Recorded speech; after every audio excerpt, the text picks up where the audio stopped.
other than Fnatic's Alive, who got his revenge from that tournament. Of course, Alive did go down to Nestea within the group of IPL, but turned around in the semi-final to beat Nestea a whopping 3-1.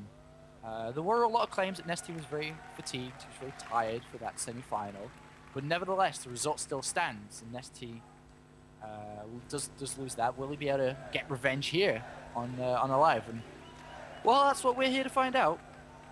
Yes, we are. Nestea is big. I never noticed. Nestea looms over everybody. Yeah, Nestea's pretty big, and it's awesome too because the rule within Korea too is that if somebody's older than you, he tells you what to do. Yes. And that's one of the mannerisms within Korea. And at IPL 4, seeing Nestea tower over everybody and telling every other Korean what to do because he was the oldest there, it was a sight to see. As he was demanding drinks to his right, demanding girls to his left, and all the other 19, 18-year-old Korean players were doing everything he says because that's Nestea. It is indeed. There's a lot of respect for Nestea, and it does help that he is pretty damn old in terms of pro gamers, man. He's no spring chicken, but he's also extremely good. Now, there has been some speculation that we actually saw after the match with Symbol that Nestea appeared to be holding his wrist to the point where there's speculation that he may be suffering some fairly severe wrist pain during this tournament. I have absolutely no comment on that. I have no idea. I haven't heard anything about Nestea having wrist problems, so I don't know. And if that's a fact, of course, that's going to play a lot. It's going to play so big in this best-of-5 series now against Alive. Alive is a player that struggled against Zerg recently, but especially with his win against Nestea, he showed he could beat anybody in this matchup. And he's such an aggressive individual within this matchup that if he does start to put the pressure on, the heat on, then if Nestea's not feeling 100% ready to play this series out, then we could see a very one-sided game. We certainly could. Alive's not messing around, honestly. He's not looking all that happy on stage. Nestea's just loving it. I think he's enjoying soaking in the atmosphere, and I can't really blame him. Looking at that crowd there, I don't think anyone could be unhappy. Alive looks more focused, more grim, I feel. Alive always has that sturdy, stone-cold killer look. Even when he won IPL 4, he had a little bit of a grin and still looked like he was in the loser bracket of a very important final. But Nestea, probably a lot more calm going into this. Has the experience, has the knowledge. Was a former player, then coach, then player, then coach, then player, then coach, and player again. But Alive is currently riding a high from IPL 4. Definitely. So actually the pressure's probably on him, as weird as that sounds, to go into another tournament. All eyes are on Alive. He won IPL 4. You know, everyone's like, all right, well, this guy is one of the best now. Let's see him do it again. And that's where the pressure really does come in. That is very true. That is very true. Alive is now in. The first map's going to be GSL Metropolis. It's certainly a map that has been gaining an awful lot of popularity lately. It's got a lot of comparisons to Brood War maps. Countdown has now begun, so we'll be there shortly. A lot of comparison to Brood War Island maps. Yeah, there are there two islands on the top left and the bottom right. Haven't really seen too much use of them ever, but maybe within this series is a chill bit. We'll have to find out. Metropolis, map number 1 of potentially 5 here in a best of 5 to find out who will be on the podium and who will not. Indeed, ladies and gentlemen, here we go. Oh, here we go. It is LG I am Nestea. He is in the red trunks. He is playing Zerg to the east of the Metropolis versus his opponent. You know, have a little cheer to ourselves and say great esports is doing fantastic when we see LG's you know, tag on Nestea's name here. It's good, isn't it? LG, a recent sponsor to the team I am, which is great news for everybody. And you know, LG is so big in Korea. It's so big. You know, it's big outside as well, but in Korea, when a sponsor, a big sponsor supports an esports team like that, it only can mean good. Yeah.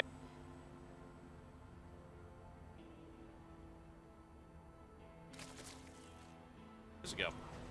Yeah, I mean, they still have the biggest sponsors. SK Telecom is like the leading phone company in Korea, and they sponsor a team. Samsung has a team, and so on. So it's great to see LG taking the lead in StarCraft 2, because apart from LG, there's not really big sponsors in StarCraft 2 in Korea. So it's great to see that.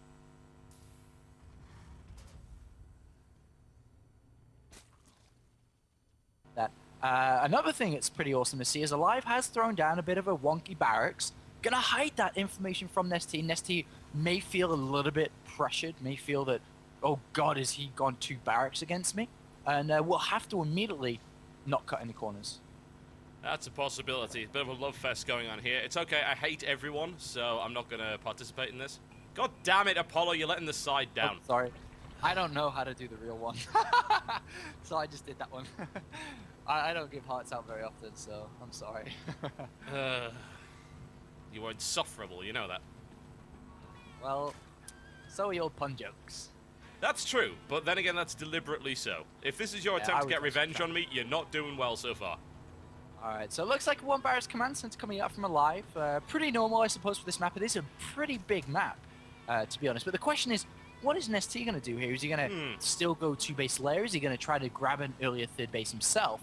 And I am interested also, is Alive going to take the double gases immediately? Is he going to rush up to that factory? Or is he going to throw down additional barracks here to imply that he wants to use some form of bio pressure attack? He very well might. Nestea never saw that barracks, but he now does know that it's there.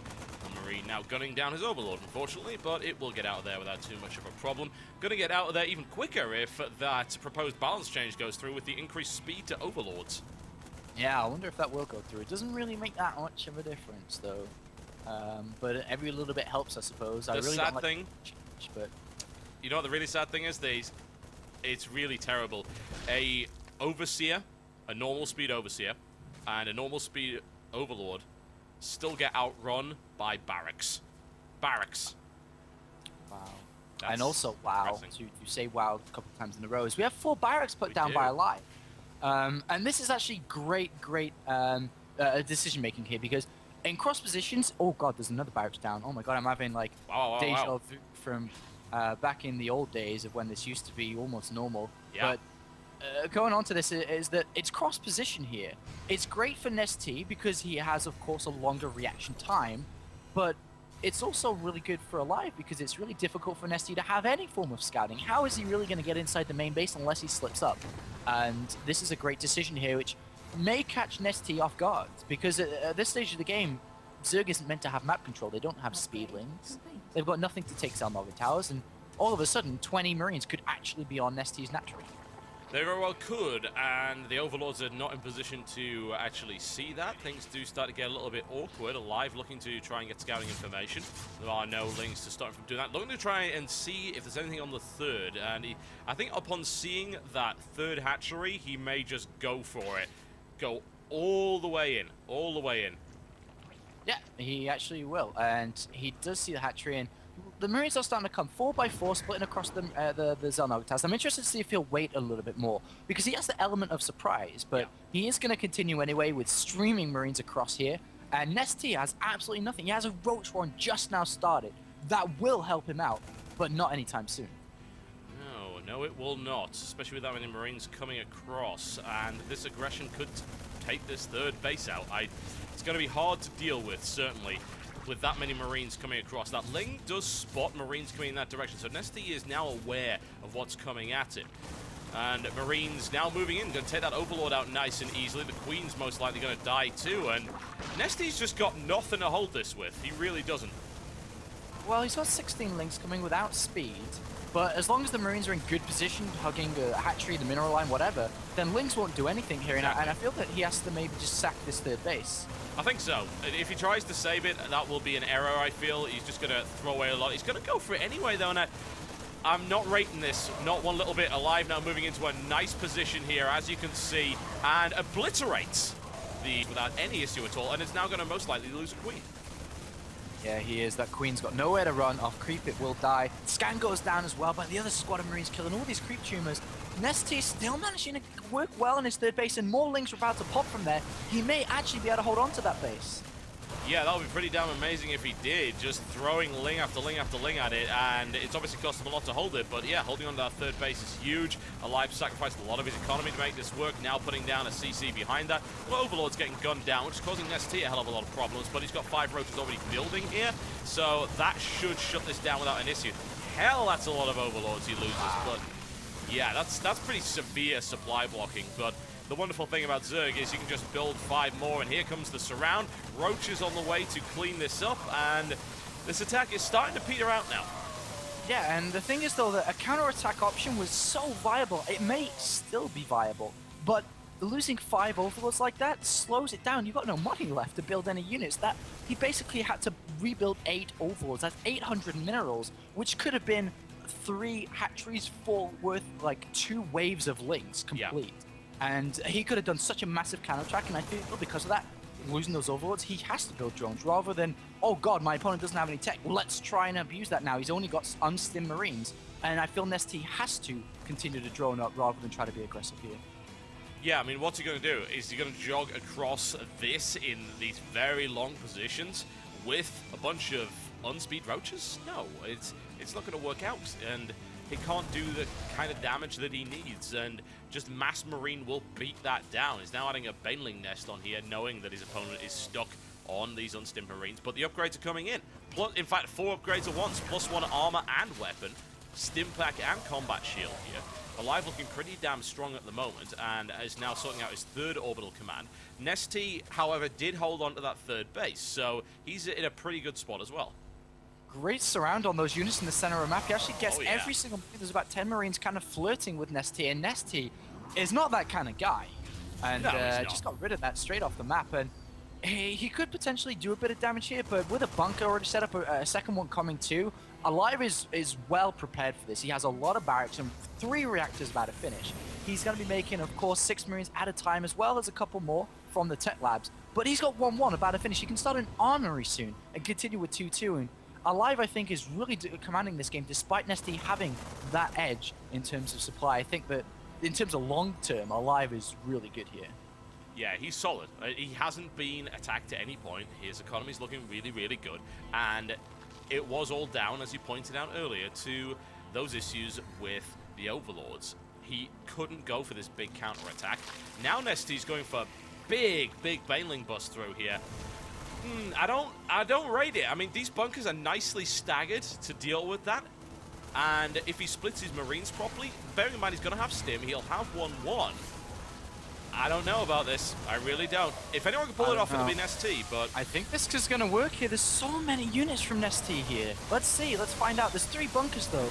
Here it goes. Well, if he saves most of the banelings and is able to actually connect with the marines or with the mineral line, then things might start to get very, very messy. Alive with excellent micro, however. A lot of banelings detonate. Not a huge amount of damage being done. It still very well might be enough, though.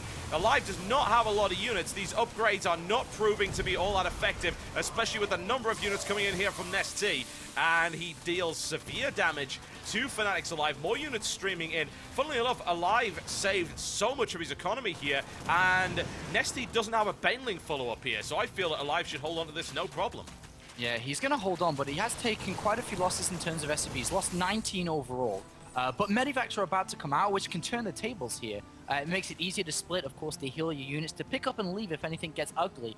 But he has fallen behind, like, the armory, for example. Nestea didn't really sacrifice too much to get that done. He's still got a decent amount of drones. He's at 58. He's got layer. He's got good upgrades coming too with roach speed and baneling speed. And he's going to do it again. He's going to do it again. And this time, I don't think Alive will be able to hold on.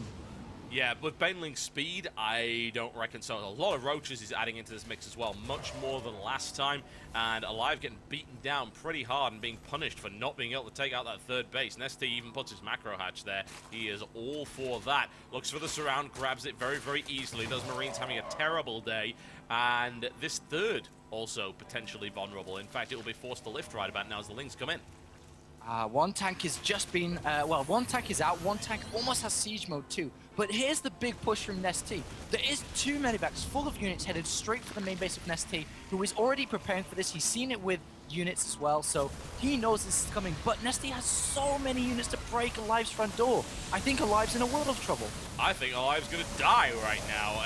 It would take some amazing micro, and more to the point, it's banelings. They got +1 armor, and... well, let's see what happens. Here it goes. The tank is at the back, target firing down very nicely. Banelings are being eliminated really well here by Alive, but I think there's just too many roaches, regardless of that micro. Oh, connection right there. That's what we want to see. And the roaches overwhelm the natural expansion of Alive at this point. The tank goes down as well, and Nestea getting a bit of vengeance. Yeah, Nestea with 16 roaches just piling on the pressure. He's killed 38 SCVs this game. And I wonder if Alive had those 60 Marines, had those 2 medivacs at home. Rather than trying to drop Nestea from behind, he could have maybe defended. But Nestea has breached the main, he's entered, and he is not leaving.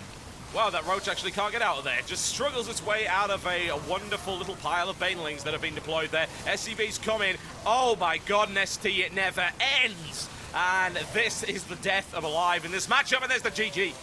Oh yes, Nestea with a flying start in this series. Yeah, great start here. And, you know, Alive took a big investment in terms of strategy early on. He delayed engineering base, he delayed factory, he delayed gas to try this 5 barracks pressure, which it did damage, but it didn't do enough. All it really did was kill a handful of links, to be honest, and all the overlords was probably the biggest thing it killed. But it didn't do anything to Nestea. It didn't slow him down that much, and it was kind of like, okay, well, that didn't do enough, and now what do I do? And he fell back in a position where he could have been good if the game had gone later, but Nestea hit the perfect attack, and it just crumbled from there. Yeah, that looked really unpleasant for Alive, honestly. It did. Nestea just murdered him. Straight up murdered. And Alive is not looking pleased at this stage. Not at all. And I wonder if Alive's going to try something funky like that going into map number 2. The map is going to be Terminus SC, one of the bigger maps within the map pool, of course, alongside Calm Before the Storm. But I don't think he's going to try anything wacky here. It may actually just be a very simple 1 barracks command center with a usual follow-up here. But remember, this is the version, if we're playing the same as before, that had debris on the 3rd base and debris entering the 3rd base, which makes that kind of a two-way sword. It makes it difficult for Nestea to take a 3rd base, and it also makes it difficult for Alive to hold a 3rd base if he was to be cheeky and grab an early on without that many units to defend it. Yeah, and if I recall correctly, it is that version by the looks of it. ESL GSL Terminus SE, which is version 1.2, I do believe it has both of those entrances there and both of the rocks, so I'm intrigued as to how this one will play out. Alright, well, let's find out how this is going to go down. Everyone's loading in now, and apparently Alive says the map is good, so we'll see how this is going to go down. Remember, Nestea, unfortunately, aside from losing versus Symbol, he was undefeated coming into this tournament here. He went through Alive in the group stages, of course, and he went through Nurture, Hazyobs, Lenok, and then finally Jack G. But I was surprised that Symbol turned up the heat and came out with flying colors, and excited for the finals that will be happening basically after this 3rd and 4th place match. But Nestea still with a shot to redeem himself here rather than just going to France to lose. He can, of course, topple the IPL 4 champion here, Fnatic's Alive. Yes, absolutely. Well, we'll be going into that momentarily, as quickly as we can at any rate. Just waiting for that. Fairly shortly, and there we go. Game's gonna get underway now, so let's get this map number 2, Fnatic's Alive. Probably their best player in Fnatic, of course. Transferred over from TSL to Fnatic. The IPL 4 champion with Fnatic, of course. LG. I am Nestea.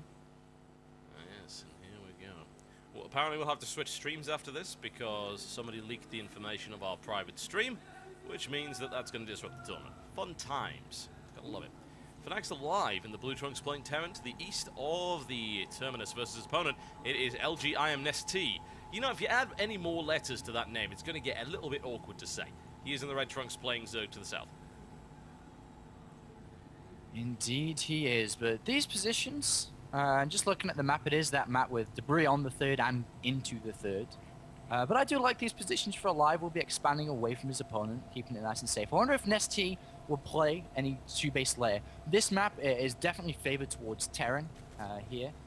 So anything's going to work. It's not really going to be Ling Infestor style. It's very difficult to grab a 3rd base. It's very delayed.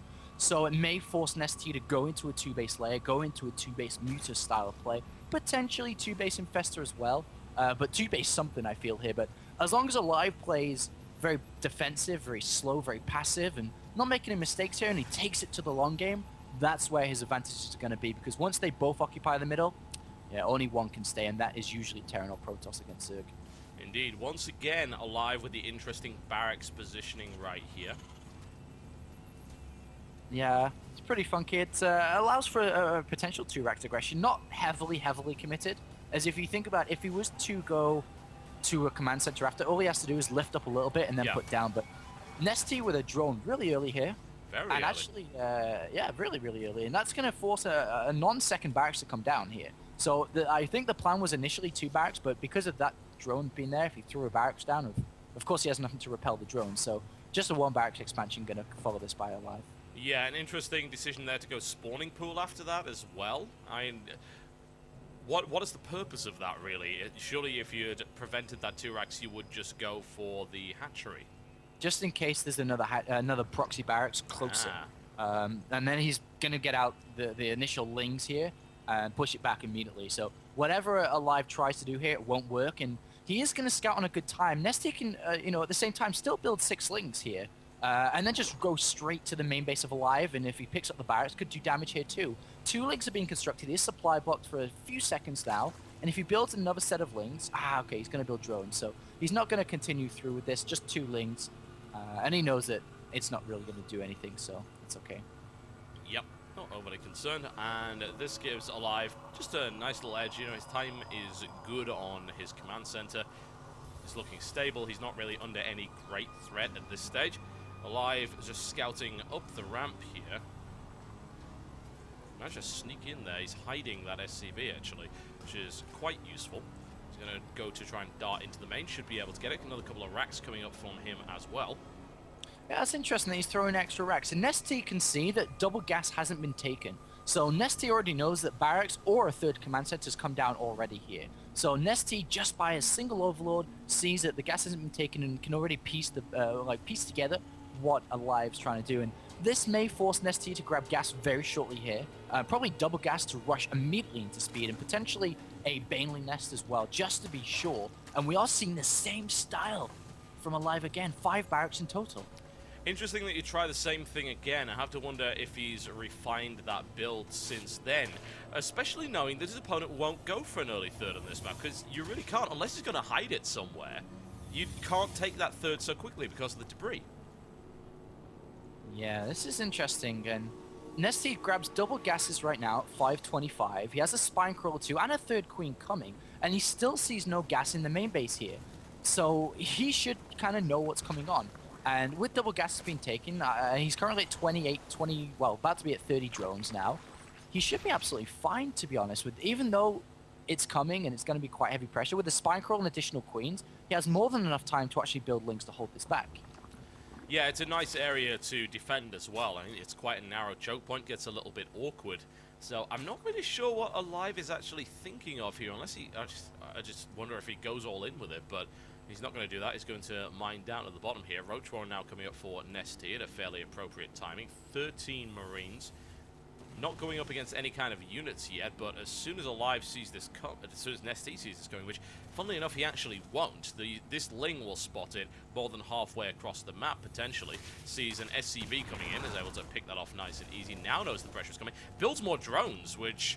I don't think he knows it. He only saw a handful of Marines. Yeah. Now he knows it's coming, because 3 Marines is completely normal to be holding that Xel'Naga tower at this stage of the game, but that many Marines on creep, yeah, that's not too normal, and no, it's not. Nestea just not really prepared for this at all now. No, the problem is he had barely any lava after building those drones to actually do anything. As Queen's going to get obliterated, and if the Overlords go down, there's a supply block, then we could see Alive actually do this on the natural, which is very surprising that he was able to pull this off, but Nestea perhaps with a slight error in judgment, and Nestea now looking to get that surround on those Marines. Lots of damage already being done. Roach is now out on the field. Only a single Roach, though, nowhere near enough. Alive in a great position. Nestea not able to get around the side. A lot of drones going to be decimated here, but it will get cleaned up. Not without cost, though. A lot of drones slaughtered already there by Alive. Actually, less than I thought, in fact. 6, and the follow-up is going to be, needless to say, yet more Marines. Baneling Nest following it up here for Nestea and a few Roaches. He should be fine this time around. Well, this is weird, because we're seeing exactly the same thing as the last game. Nestea building more Roaches will probably, as soon as the new Queen is ready, Lava Inject and then build a big set of Links here. And is absolutely going to crush through Alive if he's not careful. More Roaches are about to pop. Nestea just has to be careful not to lose the same amount of Overlords again. Oh, no. lord. Alive is taking a big withdrawal from the Overlord Bank right now, and at this point, Nestea is looking a little withdrawn. Nestea now trying to get rid of these Marines, and he's able to do so, pushing them down into the third. Still, it's a lot of damage done. Replacing those Overlords is going to be a bit of a nightmare here for Nestea, and a lot of mining time lost too. But once again, Nestea holds quite nicely. However, Alive actually going for this third expansion is well on his way. Going to be Lair here for Nestea. He's only taken 3 gas so far, so what do you reckon? Speed Roach?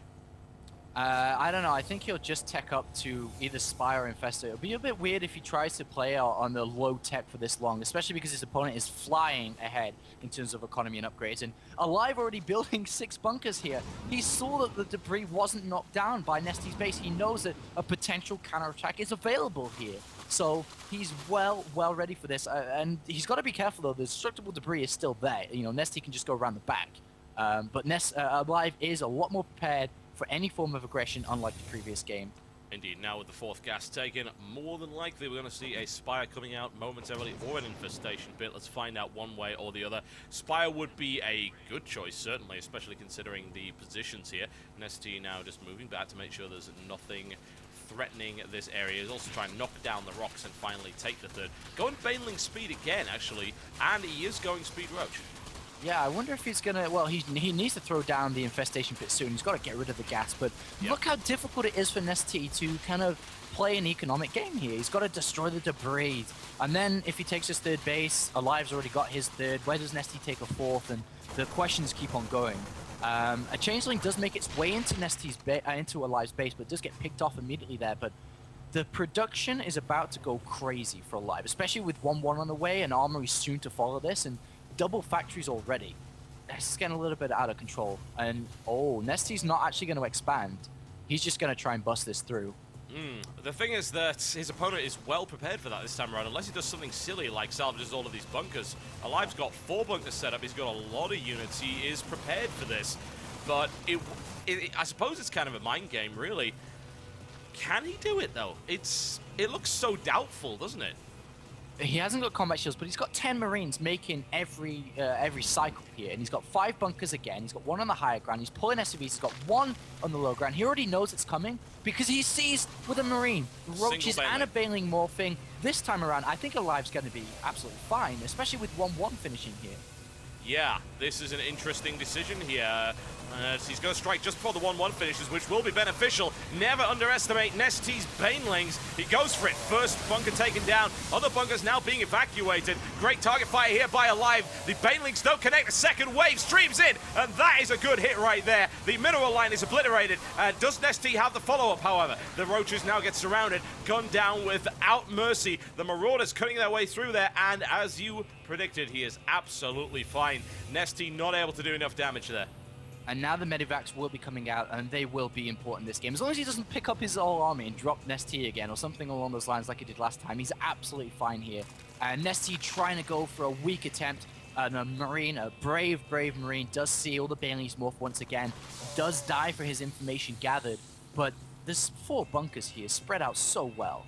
I don't think this is breakable. And Nestea fighting an uphill battle here, Total Biscuit. Yeah, he is. He really is. And I'm kind of surprised that he's still continuing to go in on this. He did do some pretty severe economic damage. He could have picked up the lead. The problem is that he still doesn't have that 3rd base. So he wants to kill him now. If he doesn't manage it, it's going to be tricky. All right, here he goes. And Baneling detonations going off once again. Wasteful for the most part. Great splitting here by Alive. Keeps the majority of his SCVs intact. Only a few Banelings left. Doesn't get the connection that he needs. And now the Roaches getting absolutely crushed here. And Alive obliterates the 2nd wave. Look at Nestea's natural too, if you can. There's like, look at all those links. Oh, man.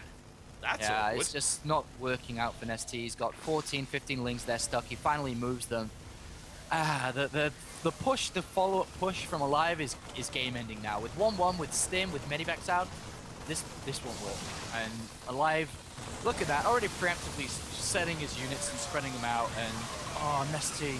Oh, maybe those extra links would have helped, but it doesn't matter because there's the GG, and Alive catching up once again.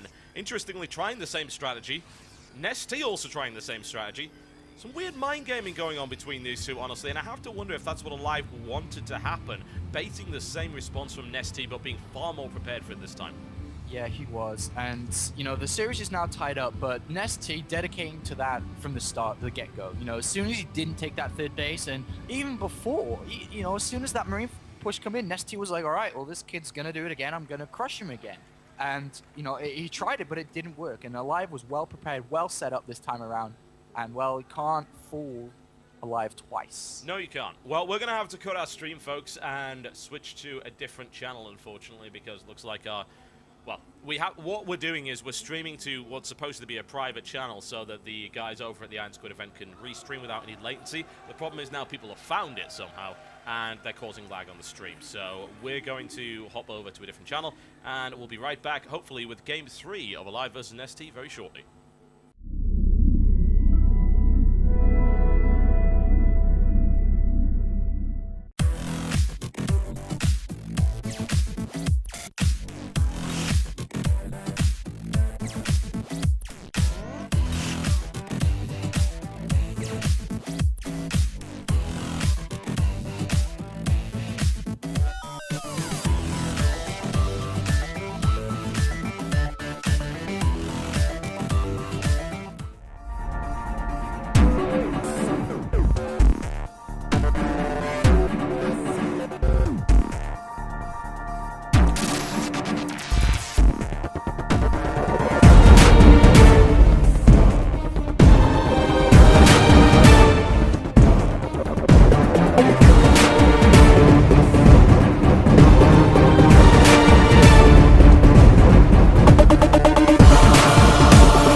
Welcome back to the Ironsquid Grand Finals, and we'll be going to Game 3 very shortly.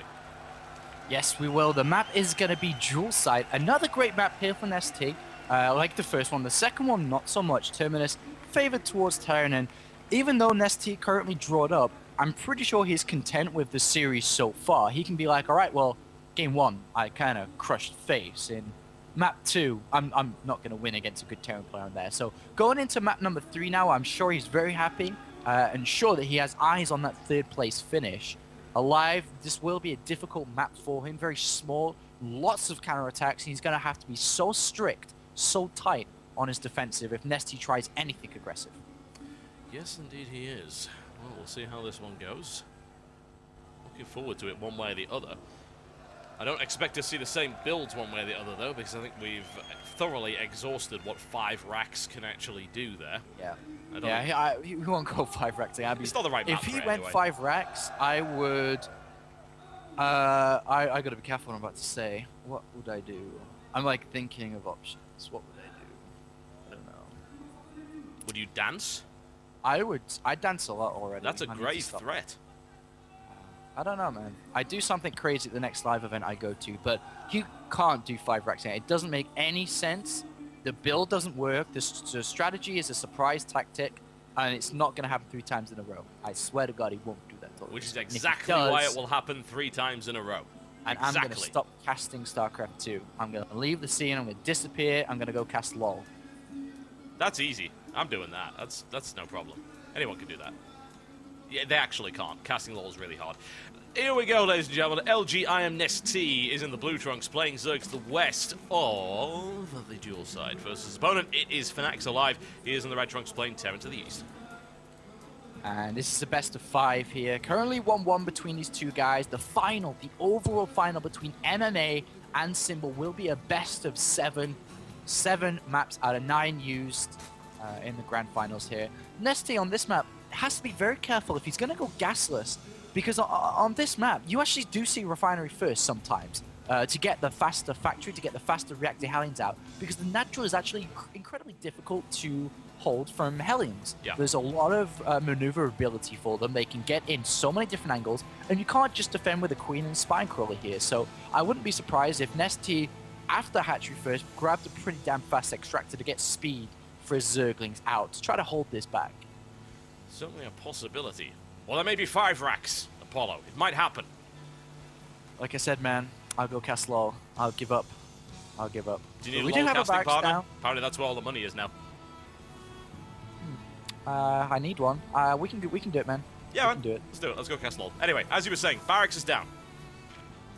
Yeah, it is down. It's in a bit of a weird place, but just mind games again. And Nestea, upon seeing the refinery, probably just goes around and checks inside the main. And upon checking inside the main, we'll probably go to the bottom left, I guess. And then we'll see the barracks anyway. Indeed. Nestea just having a little bit of a nibble, fended off there by Alive without too much of an issue. Hatchery first by Nestea. No gas taken as of yet. Everything's standard as standard can be, aside from that funky placement. And I think he's just going to end up doing that every single game, just to try and throw Nestea off, because who the hell knows what Alive has going through his mind most of the time. He's a player that will all in, he's a player that will do quite a lot of proxy. In this case, he's not doing that, but it does mean the Marine is going to get there just a little bit faster. He may try to get a bunker down on the natural of his opponent here, just to try and force some drones to come down and just kind of equal up, if not pull the economy in his favor here. But nevertheless, Nestea has gone for that early gas here, rather than just leaving it. So he knows the potential, especially with seeing the factory down. He knows the potential of that actually happening here. The factory in a really weird position. I don't know if he's actually just going to go for a regular reactor Hellion play, or whether he'll try something more crazy and add a tech hub on the barracks. But, you know, 90% probability just reactor Hellion here. All right, well, bunker is up right now. Let's see Alive micro for all he's worth right here. Blocked by the Space Goat, a second Marine incoming. Down goes 1 drone, so this attack already pretty good, considering it's forced other drones to be pulled off in order to try and deal with this.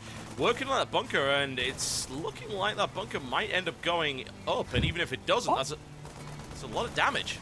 I'm sorry I didn't interrupt. I'm like, how did this bunker go up? Like, it doesn't make any sense. Well, Nestea just didn't do anything to it. It's as simple as that. He built drones, he didn't get his lings out fast enough, and now there's a bunker in the most awkward spot I've ever seen. And funnily enough, this is really hard to attack because of where the hatchery is.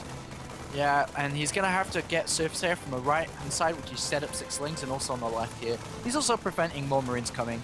And Alive pokes out the bunker, sees the added lings, and the bunker will go down, but that's a lot of drones that Nestea is not building.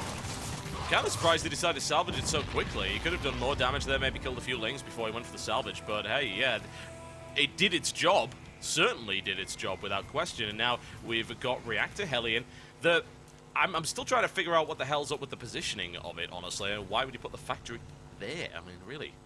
I have no idea. Maybe to keep Nestea guessing if he was to try to scout with a ling upside the ramp or something along those lines. Doesn't make too much sense here, but it doesn't matter that much. The Hellions are now out, and Nestea is now droning, of course, but he's only at 20 drones. At this stage, the game is so low, and Hellions do actually even get a Creep Juma kill, and everything is going in Alive's favor. It is, and it shouldn't have. That's the weird thing. It really shouldn't have, and I've never seen a bunker actually placed there, certainly not at this level of the game. Yeah, that's true. Stim on its way. Second barracks, but not a third yet. I don't know why he hasn't got a third barracks yet. It's a little bit misleading to whether his what his plan is here, whether it's well, I'll have to find out what it's going to be, but another lift in the factory. There's a third barracks, okay. Yeah. So he's just going to switch the barracks to the reactor and then plant down the factory here. And with the third barracks, this makes complete sense now. I'm like, what is he saving that money for? And Hellions, though, are out in force. There's 6 Hellions here. Almost the same like mosquitoes in Sweden, because I actually have a forest close, and I didn't know it was possible to get mosquitoes in Sweden, but apparently you can. Well, that's what you get for building your studio next to a forest. It could be worse. It could have built it on a swamp. Yeah, and that would have been really bad. But Hellions do enter the main base here, and they're going to get so much damage done. This is... I don't know what's happening in this game. Nestea is just falling apart, and Alive is capitalizing in every single way possible. As he should, and a great micro here as well to keep a lot of those Hellions alive, focused down on the Queen. And Queens really should not die to Hellions, as you are well aware, but that's going to happen. One gets barbecued right there, which is that so infrequently seen animation, and now he's just going to go head right down to... Oh my god, he's not... Oh no, this is not where you put your drones. Nestea needs to split like a boss, and even then, he's taking so many losses. 14 drones killed in total thus far. Alive could not have a better start to this game. Yeah, this is just... I mean, what can you say that isn't a perfect start? Because that's what it is. Everything is in his way now. Oh, yeah. I mean, he's made no mistakes yet so far. And 3 Hellions for 14 drones and a Queen, yeah, it's a pretty damn good trade-off. And as long as he doesn't lose these 3 Hellions carelessly, this is absolutely fantastic news for Alive. And he's already working on his starport now. He can build Medivac shortly as the supply depots finish. And he's already got a factory down for siege tank production. He has an SCV at the 6 o'clock base here to check whether Nestea expands or not. Alive just driving this game forward, and the only way forward is for a win, so that's a pretty good way to drive. Indeed, I'm liking that driving, quite frankly, and unfortunately it seems to be driving Nestea up the wall. There's not a lot that he can really do at this stage other than just try and hold on, get his economy back to shape, maybe get a nice tech advantage, but this is a good all-round build here. I don't see any obvious holes in it for Alive. He doesn't have combat shield yet. I guess that's a plus for Nestea, but he's building siege tanks. He's also working on +1. His medevac count is already building up quite nicely. So a really good start here for Alive, and now some opportunities as Nestea tries to spread to his 3rd base. And Nestea kind of sticking on 2 bases, playing kind of tight at the moment. Does need to think about a 3rd base, whether it be at the 9 o'clock position or 6 o'clock. If it is 6, it will get immediately picked up by that SCV there. But this is a little bit misleading for Alive, who may think this is a 2-base tech play, but, well, he's going to find out one way or the other, as he has 16 Marines about to find out, and 16 Marines against 13 Lings, no upgrades, combat shields is done, stim is done, Hellions to reinforce from the ground. That's unpleasant, it really is, but can Alive actually get in there? I like this strategy, I've seen it on this map before, it works pretty damn well, and Alive is pausing. Because that's the best thing to do in the middle of a fight. That's a very... Yeah. Must be having lag or something. Yeah, I'm not sure what that is, but I'm sure it'll get fixed up. But right now, he's in a great position. He can actually... What he's done is unload half on the low ground. He'll probably load up the next half on top, and it's such a good position to be in. And he'll further his advantage through being in this position. He also has a 3rd command center, as we can see in the background here, and has continuation of medivacs coming. You know, he's just in a great position here, and Nestea just needs to grab this game by its neck, really. I mean, it's currently drawn up 1-1 in a best-of-5 series. He can't really afford to be losing this game by mistakes to then be only 1 map away from losing everything here and finishing in 4th place. Indeed. I have to wonder what the pause is all about. We'll see if we can find out. Obviously, an admin's been called one way or the other. Could be equipment problems, certainly. Don't really know at this stage.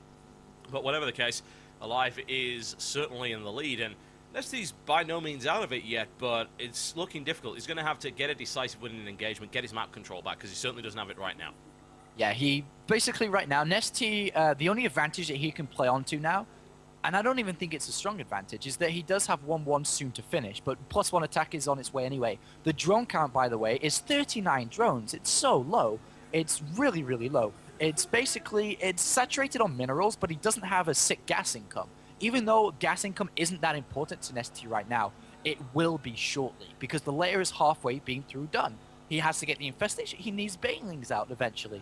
And he doesn't have a 3rd base, which is so key at this point in the game. He will be able to build up a decent force of units through these 2 bases. He does have a macro hatch to reinforce that.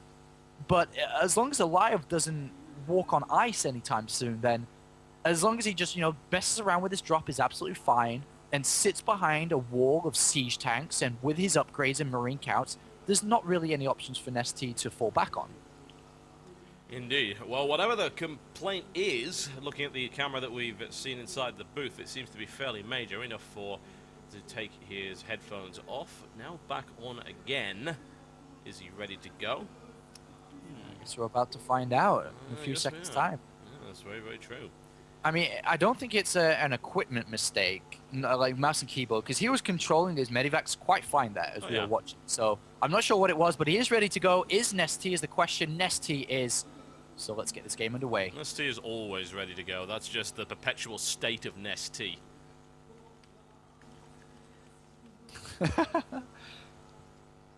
All right. Let's get this game underway, please, admin. We're in a very tense moment right now, admin. Yes, we are. This is a really less than ideal moment to be pausing your game. Oh, I think it's because the admin's actually a spectator and Alive's the one that has the game paused, so he's like waiting for admin confirmation, but he can't get it. So. No. All right. Well, this is an awkward position to be in. Yeah. I'm half tempted just to press the pause button, but I have no intention of doing that because that seems like a bad idea. That would be just killing esports in one button stroke. Alright, looks like Alive's going to play admin here. And Nestea says go, Alive says go, let's go. Here we the go. game has resumed. Well, that was an anticlimax. Like, it's in the middle of a fight and nothing is happening.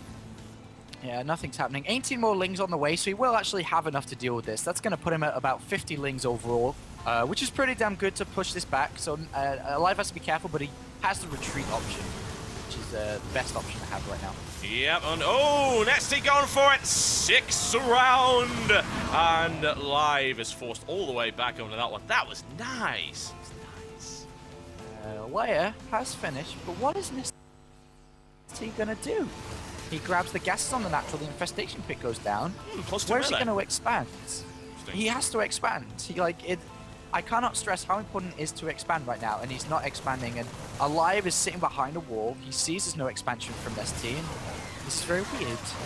Well, Nestea's rimmed those drops in you, I can tell you that for a fact. And it's curious. I mean, right now he's looking at Ling Infester with the melee attacks, looking obviously for the transition through. Could be transition to Ultralisk later on, but it is odd that he wouldn't take a third base. You can't do that on 2 bases, one way or the other.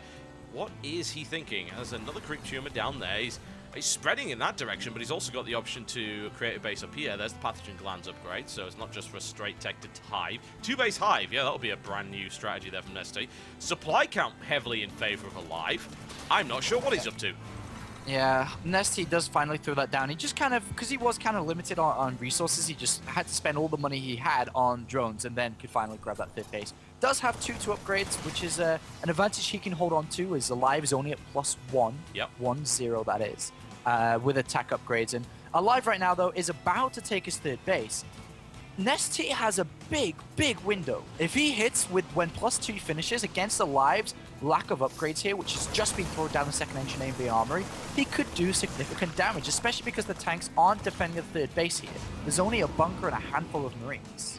Alive forces to cancel. That's my concern there. That was a really nice drop, and Nestea just not ready to defend that, which is odd, really. I would have thought that he put a contingent of Lings down there just to try and deter that. He didn't, and that has delayed Nestea's expansion significantly, whereas the orbital command now down for Alive. Nestea is going to try and break this, though. I wonder if he'll break the natural 3rd. I mean, breaking the 3rd is okay, but it kind of just resets the game. But if he breaks the natural and is successful, then he wins the game. So it's a risk. Of course, breaking the 3rd is a lot easier. Alive has 5 tanks. 5 tanks will hurt a lot against Nestea. And Nestea does see the tanks moving down towards the 3rd base. Let's see. The drop is actually coming to the 3rd base, but this time there are Lings there. Yeah, so he should be able to shut that down. I wonder if Alive actually notices the upgrade advantage that his opponent is getting and is thinking, right, maybe this is a timing coming up with +2. It's a possibility. I don't know. It's with that many Lings, it's definitely possible to run over those tanks, especially with the upgrades. Very Stefano-esque kind of style here from Nestea. Alive going for the drop into the main, forcing the entire main mineral line to back off, which is rather unfortunate. Nice nail down the fungal growth right there. Not quite enough to kill off all of those Marines, however. And he's still producing units. Army supply 71 for Nestea, 107 for Alive. Alive does have a lot of army supply across the map, though. There's that medivac with 6 Marines. There's another medivac towards his 3rd base. So does have a few less units, but he does have a considerable amount of tanks. He went 2 factory really early here. So he's actually had double tank production to what a regular Terran player would have. And Nestea doesn't know that. So Nestea's going to walk into a bit of a wall, I feel. But with 2 upgrades, he could do superior superior amounts of damage here as he collects units together. Currently 107 lings across the map. Fairly incredible, isn't it? If you can concentrate that into one area and not get hit by a bunch of tanks, this is the real problem, isn't it? It's like, hey, you got low links. The problem is, of course, that tanks blast those apart. You really have to go in two groups. You can't go in all together because they become less effective when you don't have the surface area to use them. I'm intrigued, honestly. Make a push. Alive's going to make a push, and Nestea's going to spot it with a ling here. And instead of going for a push or trying to bust anything, if he just grabs the entire army with fungal growth, it could work. Oh my god, oh my god. Oh, well, the thing is, Alive is aware of what's going on here. He's got his tanks in a good position, using that small contingent of Marines at the front, but that also gives a run-by possibility for Nestea, and he's going right for the third base. 2 bunkers full of Marines and a tank behind it. Not many 2-2 though. There, actually. 2-2 is a big factor here. Yes, it is, and it rips through the first bunker, looking for the second one here as well. And the SCV's buffering a hell of a lot of that damage, forcing Alive to pull all the way back. Reasonable damage done, but didn't take the third out, unfortunately. Now looking perhaps to get around the flank. Needs to be careful here. Once again, running back to the third base. Doesn't want to get caught out by those tanks. Straight into the middle line, doing a lot more damage. Wants to try and take the bunker out as well, but the SCV's pulled again to prevent that from happening. Alive defending this incredibly well, where Nestea looking to go to Hive. He lost quite a few lings there. He didn't kill any SCVs on that. He killed 4 Marines, a bunker, and a tank. Not really a trade, considering you're kind of behind in economy. And the army supply of Alive is getting a little bit out of control here. He has 2 upgrades now. He's finally starting to catch up with Nestea. But look how many bloody Marines he has. He has 74 Marines and 9 tanks. That's such a strong army. And there is a drop inside the main base at the bottom here for Alive. And Nestea, not knowing about it, surprising, really, this fight. Considering that he lifted up from the natural. I'm surprised that Nestea just didn't keep track of that, but there is a lot going on, I guess. But yeah, the upgrade advantage just started to halt, and that's what I'm really worried about, because Alive played a good catch-up act on that one. Took a while to get Hive up. +3 is, of course, started with Adrenal Glands, and he is going for that Ultralisk transition that we thought we would see from him, but it's still looking a bit grim here for Nestea, unfortunately. He just doesn't have the supply at the moment. If he catches this out of position, great. But with that many Marines, I'm not convinced as to how effective that's going to be. And the Infestors walk into that. That is a huge fungal growth. Massive damage being inflicted on Alive. Nestea completely overwhelms the tank line. An evacuation up to the top here by Alive as well, which is looking quite nice with all those Infestors taken out. He's just going to have to go for a bad surface area strike on all of these units, but Alive's got caught out of position, and the tide rolls over Alive's army. But at the same time, he's dropping the natural and third base at the same time, doing considerable amounts of damage to the drone line. 36 drones have been killed in this game now. So Alive trading a bit of army supply for a lot of economy there. Nestea's in an awful position. He's at 35 minerals and 1,500 gas. He's at Hive, he's got good upgrades, but he can't spend his money anyway. He doesn't have any mineral income. And Alive is able to replenish that army, and things are going well for Alive, really well here. Yeah, looking solid right now. He really is. He's just tearing Nestea to pieces. Nestea's not able to bring the full brunt of that army to bear. His run-bys aren't proving to be effective. And you've just got a hell of a lot of lings that are sitting there doing essentially nothing. Ultralisk transition just isn't happening at the moment. There we go. Ultra's now coming in. There's the Kindness plating upgrade for that as well, and upgrades are looking solid. But I'm still very, very concerned because Alive just continues to pick away at Nestea. Nestea's economy can't support that many Ultras when he needs to replace the Infestors he lost in the previous fight. Yeah, and there's a drop on the natural again while sprinting towards the third base of Nestea, completely undefended. And he's going to set up an amazing position here. And this third base will go down, and Nestea will be knocked down to only a single mining base, which is almost... Man. I tell you, Alive is playing so well at the moment. He really is. Some exceptional positional play there, and he knows exactly what's up with this particular matchup. He is looking strong. He is all over the place. Multiple drops everywhere. Consistent harassment, tearing Nestea to pieces. Nestea, as you said, stuck on one mining base. His income plummets, and he can't even spend all of those lava that he's got in reserve here. And what's this one lone Ultralisk gonna do? Yeah, absolutely nothing, and especially because the Marines are now +3 attack, +2 armor with +3 on its way, and Alive has 3,000 minerals in the bank. He can replenish this Marine army over and over and over again. Oh yes, and Nestea now charging down just to try and eliminate this army. He can't do it. The Ultralisk barely gets a look in. Alive eliminates it, and there's the GG. And Alive now takes the lead in this best of 5 series, currently 2-1. And we'll have to see how this is going to go down, considering the next map. Nestea on the ropes here. Will he be able to muster a return, muster a comeback to pull Alive away from that 3rd place finish? But Alive, very fast, solid play in that game. But Nestea, I think it was more of Nestea's mistakes which allowed Alive to get in such an advantageous position. That's very, very true. Alive just got in there with the Hellions so early on and really should not have done the kind of damage that he did. He shouldn't have got the bunker up. You could say shoulda, woulda, coulda about all of this stuff, but yes, the sole defining factor of that is that Nestea made the errors which allowed him to do things that should not have been done.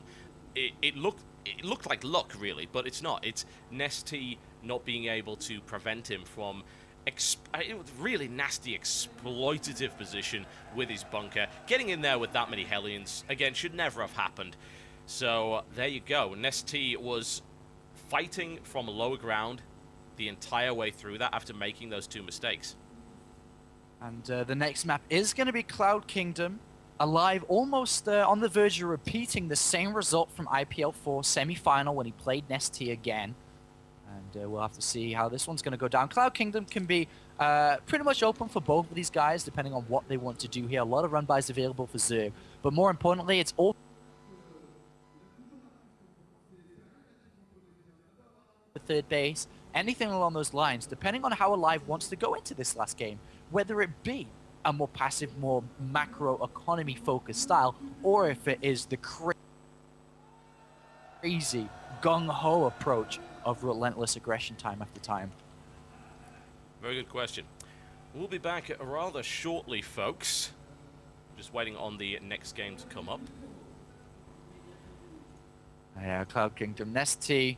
Apparently it looked like Alive said he had a bit of internet lag in that previous game, but said it was okay towards the end, as that was the reason for his pause, not because of anything else. But yeah, Alive, of course, on camera too, looking once again just completely focused, solid, just staring down the monitor, staring down the screen, ready to begin this next map. Yeah, we're just waiting on a couple of technical issues at the moment. Should be getting along momentarily. Alright, well, if you speak French, you can always look at the French stream. If you speak German, Caldor is streaming as well. That's very true. All available on the front page of Team Liquid, as well as Ironsquid.tv.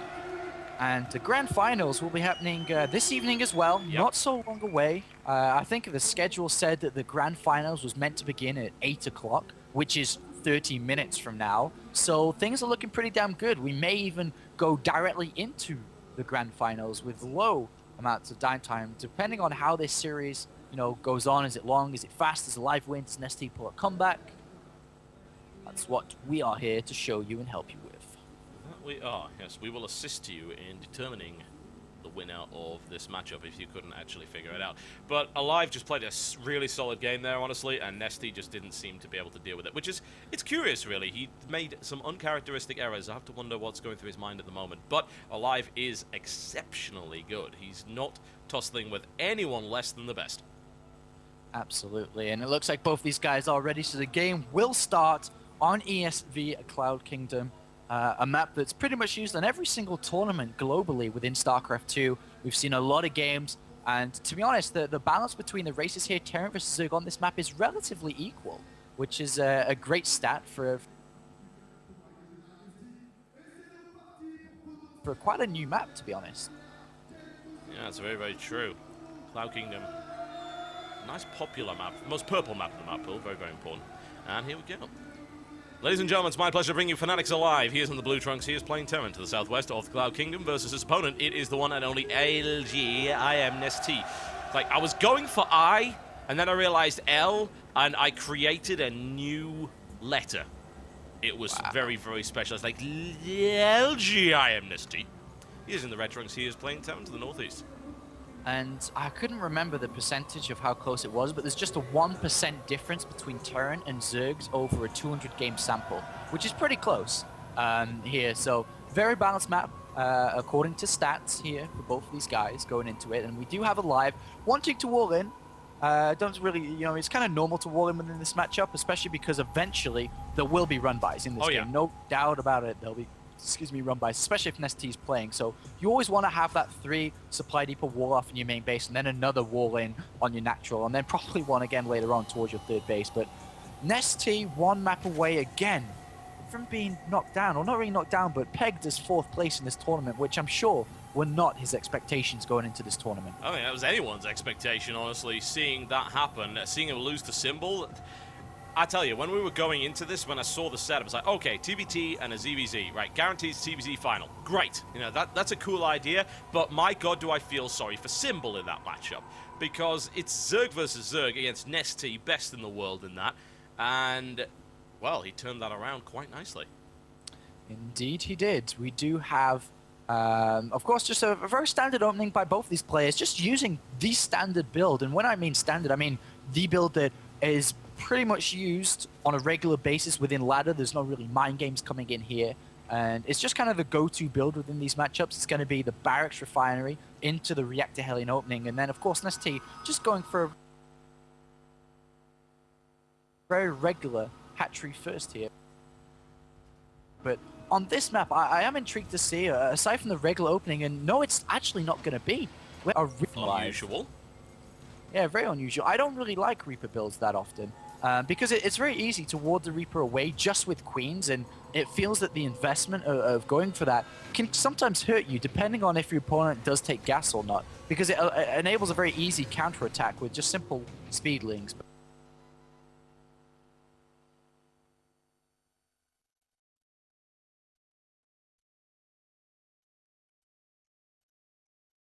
For fairly obvious reasons, it just works better in that matchup than anywhere else. In TBP, it has problems with Stalkers. In here, it has problems with Queens. Well, when does that Queen come down for Nestea at the point? Because that Reaper's already out. Queen's now started. 50 seconds on the build time. Should pop up by the time that the Reaper gets there. Although, actually, I think the Reaper does get there slightly earlier. Yeah, and look at that Engineering Bay from Alive to block a third base of Nestea, as he did see there was no gas. So he's maybe expecting Nestea to grab that third base, and especially because he knows that, well, he knows that Nestea knows that this is, quite a normal map to grab a fast expansion on. So interesting decision there, but the Reaper's going to go in and the Queen will pop out. Queen, or will it, actually? Lings will fly it a couple of seconds, so should be okay. Yeah, I don't see that being an issue, and that Reaper really needs to get out of there. It's killed 2 Lings and a drone, and not forced any drones out just... He had to go in the wrong way. Alive gets around and is going to pick off possibly yet another drone, which, you know what, that opening worked out fairly well for him, honestly. Not the best win in the world, but I feel it paid for itself. The strength of this build, though, is not really using the Reaper. It's like, it was okay, you got 2 drone kills, you saw he was gasless. And not so much the scouting, the transitions is the most important thing, is because you get such an early tech lab. And what we can see here from Alive is that he could either go now into a single Cloak Banshee, or he can just build a factory in tanks. And that will allow him to grab a really fast third base here, which it looks like it is going to be Cloak Banshees, or, yeah, definitely going to be Cloak Banshees here. The strength of this Cloak Banshee opening is, once again, it allows you to potentially, if you want to, grab a third base. But the third base of a Zerg player is so far away, Cloak Banshees can actually delay it for so incredibly long, and not to, escape from the basics too, it can actually just go and kill a bunch of drones and Queens too. Indeed. Nestea with a large number of Queens this time around, though, which does give him a little bit of an edge in that regard. Of course, if it's Cloak, Nestea decides to stay on hatchery tech for quite some time, doesn't build an evo chamber, he's going to be in a bit of trouble. That engineering bay continues just to sit there and prevents another expansion, but a macro hatch, nice early macro hatch here from Nestea. And I wonder how he's going to, oh, there's the double evolution chambers come down, so, he won't preemptively build a spore crawler. That's like not how this works here, you don't just blindly build one. But he will have the option to build spore crawlers. Here, but the Banshee will be able to get a lot of kills here. I'm interested to see if Alive will keep it and wait for 2 and then bring in and be like, surprise! And then pop in with the Banshees, but he may opt to just send one pretty fast in case of a lair being constructed instead. Yeah, he's putting 2 Hellions out here. Actually 3. I have to wonder if that's indicative of Nestea to anything. Nestea is, of course, playing in the dark. He does have an Overlord moving in. It's not really going to see anything. It's going to spot that there's no gas being taken down the bottom here, but that's not all that unusual one way or the other. Going up for Lairtech now as well. Now, where is that Banshee? More Hellions now moving across the map. There's the Banshee. He's just going to go in with 1. Most likely try just a bit of 2-pronged harassment here. Yeah, I don't know if the Hellions will be able to do too much, though. There's 12 Lings about to pop. They do not have speed, though, remember. And the Banshee's going to make its way with Cloak. Sporkroll already being being put down now, as he did manage to pick up the Scout, but how much damage will it get done in the meantime? Well, he's going for it right now. The Spork Roller is going to be up in the next 15 seconds or so, so it'll take maybe 4 or 5 drones there. There's the Spork Roller. Now it's time to leave with that Banshee. He's just sitting there for quite some time, and oh, he gets out just at the right time. Very nice move there. The funny thing is, what Alive's doing here is he's defending this engineering bay with those Hellions, making it very, very difficult to clean it out, so Nestea's third is so delayed. I wonder if he'll, opt to invest in a scan to see the creep tumors and then kill the line of creep tumors. Maybe not really worth it considering there's so many queens out and he can easily replenish the creep tumors though. So I guess it's kind of 50-50 decision, but the Spire is on its way down, which is of course the best thing against Banshees. So the Banshees will be warded away, and we already see Alive switching over to build his tanks to get the medivacs out, and a third command center about to be constructed here. I really do like that Alive isn't taking risks in terms of, I'm going to grab a really fast third base. He actually did build barracks before to make sure that Nestea doesn't just go and all in him, or something along those lines. Yeah, it's looking solid for Alive, and it's not gimmicky as well. We saw so many games up to the point of these grand finals where Alive just goes all in and plays fairly gimmicky style, but he can play straight up very well, in fact, and he's causing Nestea a hell of a lot of problems. And I like the Spire add-on here. Even though it won't be dedicated to Spire for the entire of the game, he can build like 5 Mutalisks and just go in and kill like 16 SCVs. There's no turrets. He's been shown a bunch of Lings here. So he's expecting a more Ling Infestor style. He's not going to build turrets anytime soon unless he pulls off a Scout or Scan. So the Mutalisk little maneuver here could actually really swing the game in favor of Nestea. Yeah, it certainly can. Armory is on the way up, so there is a Thor option, but more importantly, it's to try and grab himself +2 here, since his +1 is about to complete. Stim on the way, almost done. And now we're looking at 23 Marines here, reasonable number, but not as many as I would like, certainly, and 8 of those are going to be in a drop. Yeah, let's see how many, how many Mutalisks can get the SCV kills, or how will this drop go down? These are the 2 things we're going to have to pick up on. Ling! Oh, it sees the medivac. It sees the medivac at the top left there. So the Mutalisk immediately will want to change direction. And Nestea did spot it, but whether he saw it, it's 2 different things. Yeah, indeed. It was spotted. Maybe he just wasn't looking at that. And Nestea now moving. It looks like he may have seen it one way or the other. The Marines are now on the ground, but of course the Ling and Muta will ensure that that drop isn't going to go anywhere. They'll sell their lives dearly. And by dearly, I mean not do a damn thing. And Nestea shuts that down without a problem. And now that, kind of gives a cue to either put Marines near the mineral lines or build turrets here to get ready. And turrets are going to come down for Alive, and he has to be very careful not to take losses. If he doesn't take any losses, this investment's, terrible for Nestea. Even though he did get a medivac full of Marines, it's not what he intended here. But remember, he still has 2-2 on the way. Not a big lead like last game, as we do see +2 attack and +1 armor, and even +1 vehicle weapons coming out for Alive, and his production's actually getting pretty out of control now. He's got a lot of barracks put down. That he does, and Ling Muta now moving in to try and do some damage. It very well could. A big run by here could do significant damage. There is only 1 tank deployed there, and that could be picked off by those Mutas with a good swing around. Ooh, he's adding Banelings to the mix as well. Nestea is not messing around on this third base. No, he's not, and... Oh, if he pulls the Marines... He might pull the Marines out of position with this Mutaflock over near the natural. There is a tank, but it's going to be in range of the command center. So if he tries to just nuke the command center with Banelings, it won't work. There is a tank that covers just the amount of radius. A bunker is going to complete there too. Nestea, I don't think he can break this, but he's going to try anyway. He's at 65 drones, a great drone count, but more importantly, he's building 36 Lings in the production tab. He's going to try and break down Alive one way or another. Yeah, a brute force approach here from Nestea. He's picked off one tank. What he really needs to do is try and deal with that one, but good luck. There's a vanguard of Marines to the flank, making this very, very difficult. And here goes Nestea, hoping to get the connection here with the Banelings coming in from the back. And target tank fire is what we need to see here, but the tank has now been eliminated. And there's the third base getting absolutely gutted. Great connection with the Banelings right there. And the bunker goes down as well. And wow, that was more successful than I think Nestea even himself could have hoped for. Yeah, that's absolutely fantastic. He's going to be able to, well, actually maybe not pick off the third command center, but he's done a lot of damage. He killed a lot of SCVs. Oh, he's gone for the throat. So many Banelings. I don't know about this decision, though, because if he invests in this and it doesn't work, that opens up such a big counterattack for Alive, who could actually end the game there and then. So Nestea, is he going to try and bust through? I don't think that's the right option to do. I certainly hope not, and if he does, he needs to have a look first with a Ling and find out what's going on there. Doesn't want to run into a trap. And Nestea now having a look at it, got a few Mutalisks to make sure that he can see, and with that number of Marines, I don't know, if he's able to draw them out of position and trap them, then certainly he could do a lot of damage. But right now, this seems like the kind of time where I just want to say, oi, I've got an economic lead, let's get further ahead. Nestea does spot the drop in the top left by the Zelnoga tower, and oh, it's another drop wasted. Yes, it is. Ripped to shreds very, very easily. Down it goes, and Nestea's all over Alive this game. This is a completely different Nestea than we saw on the game on Dual Sight. It is tight, it's seeing everything. It is omnipotent.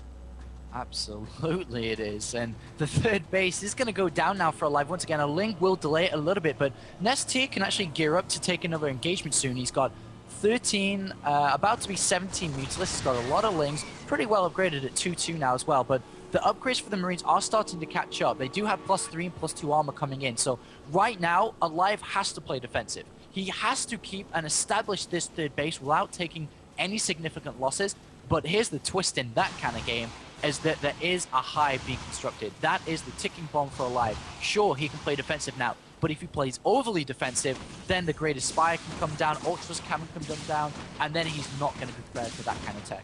No, he is not. And looking to try and get the pickup on that cloaked Banshee. Not able to do so just yet, unfortunately. Eventually, it will die. It's done a little bit of damage, holding Nestea back just a smidge, but he's on 90 drones, and how much does that really do? Not a huge amount. Creep spread looking absolutely fantastic here as well for Nestea's Ling Baneling style. Hive tech going to lead to +3/+3 very shortly, and a second Spire going down. Oh, we know what that means. Yeah, he's going to move over to that Broodlord composition and start building those infestors. There is a drop on the natural here for Alive, which is actually catching Nestea out of position here, and that's because of Nestea's lack of overlord spread on the right-hand side, the right flank of this map, but he has to be so careful. Mutalisks are in pursuit. Yes, they are. They might get there. Alive now deploying once again. Doesn't really quite have the upgrade count. He needs to do severe damage to that Mutalisk group, and that's going to be demonstrated when Alive's throat gets ripped out by that Mutalisk flock. Gonna be an ultra... Wow, interesting. An ultra cannon? Okay. Yeah, he's basically, he can do anything now. Yeah, probably going to be Ultras as he hasn't upgraded the Spy to Great Spy. There is a drop headed towards the main base of Nestea. Once again, has not seen this coming. There is a Spore Crawler which may kill the Medivac here if he's not paying attention, but one thing's for certain, the Spy Infestation Pit could go down. Yeah, Infestation Pit looking like it's going to go pop momentarily. In the meantime, a huge wave of doom rolling right on over Alive, but Alive is able to funnel those Banelings really nicely through the tank and the Thors and keeps the majority of his Marines intact, which puts him in a great position now. Wow, Alive could just pick up and go. I don't know why he's not. He needs to pick up his tanks and go straight to the fourth base of Nestea. If he goes now, it's such a sick timing because Nestea threw away so many Banelings. He threw so much gas away in that attack. It didn't do enough damage, and he is slowly starting to move, but these tanks are so low health. If he goes, he has to commit to it, and I don't think he would. He thought about it. He isn't going to commit, and now that means he has to sit back and siege back up, take the fourth base instead, and that was a split decision, and he chose the defensive one. That may not have been the correct one. We shall see one way or the other, but Nestea's been given the window he needs to recover from that. Yes, you're right. It was absolutely wasteful in terms of the Banelings. And Alive's now going to push forward instead, going down in this direction. Look at the siege up around the natural here. Yeah, he's going to try to stim up now. Let's have a look at the Baneling count. 8 Banelings and 1 Infester. That is it, but 6 Ultras are about to pop. 6 Ultras will absolutely crush what is here. So Alive has to get in good position and maximize his effectiveness here if he wants to survive. He does. That Ultralisk runs right into a wall of bullets and is annihilated as a direct result of that. In the meantime, Nestea comes around the side and cuts off the reinforcements. Alive now smashing his way through the natural. Down goes that macro hatchery. He's actually in a good position here, and Nestea's just going to have to be patient to get enough Ultras up and let those upgrades finish, because right now Ultras going in one by one, and they're getting shredded. Yeah, they are, and this is such a good position for Alive to be in here. He has committed. He's not going to grab his third base. This is it for Alive. If he does this, he will go and take that third place position. But Nestea is building Banelings by the second here. He's also got 3-4 Ultras out, and this is very tense. If Alive loses this army, he will lose the game. Indeed, he will. Ultralisk counters going down, so no more for you, I'm afraid, Nestea. Units coming in from the back and shut down nicely there by the Thor with +2. Mutalisk getting gunned out of the sky without mercy, and suddenly Nestea's position looking pretty damn grim, but it's still all or nothing here for Alive, who had his reinforcements cut off, and he's playing a little bit of Alamo over here, and it looks to trying to get into a good position, but takes a hell of a lot of damage in the process. That Ultralisk trying to cut its way through, only kills 3 Marines, surprisingly, and Nestea trying to overwhelm this position, taking so many losses in the process. Eventually, the heroic Ultralisk smashes through that siege line, and these Marines are progressively being worn down. The spawning pool is dead, though. He doesn't have any money to build anything. The infestation pit is gone too. What can he physically build? Drones? And Nestea is in a weird position, to say the least. What really can he build? You know, I've said this time and again, someday Zerg players are going to realize that building a second spawning pool is a good idea. But there we go, a nice fungal growth and a quick pickup with the Ultras defends him against that, and Alive's attack has pretty much died out. And while that was an awkward moment for Nestea for a second, he's able to repulse it. But another drop coming into the main should get shut down unless Alive's really, really quick with his stutter step, which he kind of is, but those Marines aren't doing anything against those Ultralisks, and that is the cleanup. Spawning pool, Ultra, and Infestation Pit all at once being built now after Alive brilliantly sniping, dividing his army up, and killing those key important structures. Alive now has dropped on the low ground again, and he's going to play come get me with these Ultralisks. Well, he was until the fungal growth ran down, I suppose, and come on get me kind of got one-sided. Yes, it did a little bit. There's a single lone Marine that's going to continue to play that game, but quite honestly, it's not going to get all that far. The hive remains intact as well. And now Nestea can rebuild from a position of strength. And this third has only really just been re-established here for Alive. He's mined out on his natural here. Nestea doesn't have a natural. He wasn't mined out, but he was pretty damn close to being so. The single Marine drop, that Marine's got 11 kills so far, and that Infester idly tosses in and infests the Terran egg, which is sadly getting out-healed by the medevac, which is kind of depressing, really. Oh, the spawning pool goes down on the center base again, and Alive gets another key snipe. But the key structures to get up, the Ultralisk Cavern and the Infestation Pit. So he has 5 Ultralisks, 4 Infestors, about to be 4 more Ultralisks. A total of 9 will absolutely crush through Alive, and Nestea keeps his hopes alive here, and I suspect a big attack soon, but there is a drop in the main base again. Bailing Nest down, Spire about to go, and Evolution Chamber, but Nestea's not messing around anymore now these Ultralisks are out. No, he's at it, man. He's going for it right now, trying to break the line. He's taking a lot of siege tank fire, and there are those +3 Marauders in the mix that are tearing their way through. Oh, so nice on the fungal. Nestea draws that force in, grabs it, but he doesn't quite have enough Ultralisks to break this. Not quite, because he's being dropped on the third base location inside the main. Ultralisks are coming in to defend here, and Nestea does get pushed away. And this is so weird, because if he'd sent entire of his army to actually kill Alive, Alive would be dead right now. But at the same time, Alive keeps on dropping him, and this is why Nestea cannot commit to a full-out attack. Alive picks up again, and will drop the main base, and is absolutely so cost-effective with this small squad of units consistently through this game. Good lord, incredibly fast, amazing resource use here. That is the weirdest drop I've ever seen, but he's doing a very slight amount of damage to that extractor, but that's actually a good position to deal with an Ultra, or you could run away, that works too. And Alive is way back into this, he really is. That's incredible play here from Alive, so fast all the time. Great drop play. Ultralisks just getting consistently frustrated here, and I love the sniping of the tech buildings. there are 6 Ultralists out and 2 Infestive. If he just grabs everything together, kills this squad of units, Nestea will go to a final game. But can he do it? There's the Fungal. What a great Fungal. And that unlocks the Ultralists to come in and kill everything. Oh, yeah, Marines are down now, and those tanks are not going to be able to blow their way through. Undeploys, he may be able to lift 2 out of there, and he does so. But, yes, that is what he needed to break that. And this is a horrendous mess of a game, one way or the other. Nestea cleans up the 3rd. And it looks like Alive's actually moved that to the 4th here. But now units are coming in, and there is so little left for Alive here to stay in this game. There's 2 tanks. Oh my god, I can't believe they're being dropped with that medivac. Just lifted up and dropped consistently to try to make the best use of, well, he's kind of giving up hope now. 5 Ultralists come crashing through the center, the heart of Alive. And Nestea, through pure and simple determination, has turned this game around and is looking like it will go to the final map. If you want to win a bunch of games, then try building Ultralisk, says Nestea, which it proves to be rather effective. Alive holds on, determined, little bastard that he is. As is Nestea, I might add. Both of these guys going full on blood, guts, and glory in this game. And it's looking like we're going to see a 5th in this series, which personally makes me rather joyful. Yeah, it's incredible, incredible series here. And Nestea checking the bottom right, making sure there's no expansion down there. Realizes that there is an expansion. Well, he would. Okay, now he knows that there's an expansion there and will turn all his army, all his forces to this one single location. Alive will defend with 4 Marines and 1 Marauder and Total Biscuit. Anybody knows that that is not enough. No, it isn't. It would require some fairly insane sorcery. Not micro, not control, sorcery. And, oh, well, I heard you like mules. That Ultralisk is going to go to town on that one, having a delicious breakfast, many as he can get his little mitts on. And now, here it comes, the death knell rings, and there's the GG. Wow, what a game from Nestea. So determined.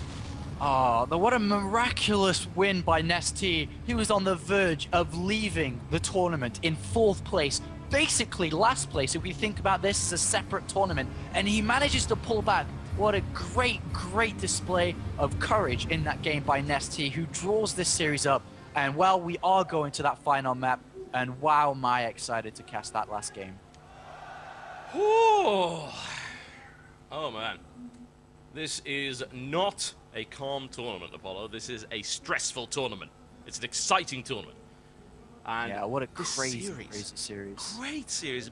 I'm so impressed by both players. I really am. Nestea turning it on so hard, but when it comes to Alive, Alive has just consistently played well throughout this entire tournament. He really has. He's just played so incredibly well. And I feel he constantly gets knocked, which I'm not a big fan of. I really am not, because he's so skilled. Yeah. Wow. I'm just gobsmacked by how good that series was. Alive playing immense in that game, but so is Nestea. They were equal to the speed of each other, which is the beautiful thing about StarCraft 2 is usually one player will dominate the other because he's faster, he's better on multitasking, his army control is better. But when you have 2 players similar and are equal to the task, we have the best StarCraft 2 games, and that's what we just watched. Oh, yes. Good stuff, really. Not bad. Reasonable StarCraft, I feel. Those tuning into this final, they should have known this was coming, right? Look at the lineup that we had in the grand finals, seriously.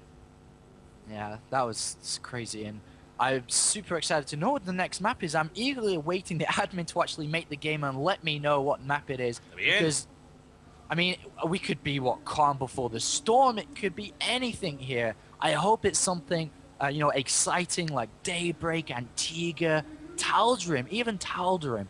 And I'm really excited. I really don't hope, I hope it's not Calm Before the Storm. It's Kula's Ravine. They snuck it in at the last moment. Or it's Gregoropoulos or whatever the hell it's called. All right, they're going to take a couple of minutes break, folks. They require bio. And when we come back, we shall be bringing you the 5th and final game of this series between Fanatics Alive and I Am Nestea.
Tal'Darim Alter.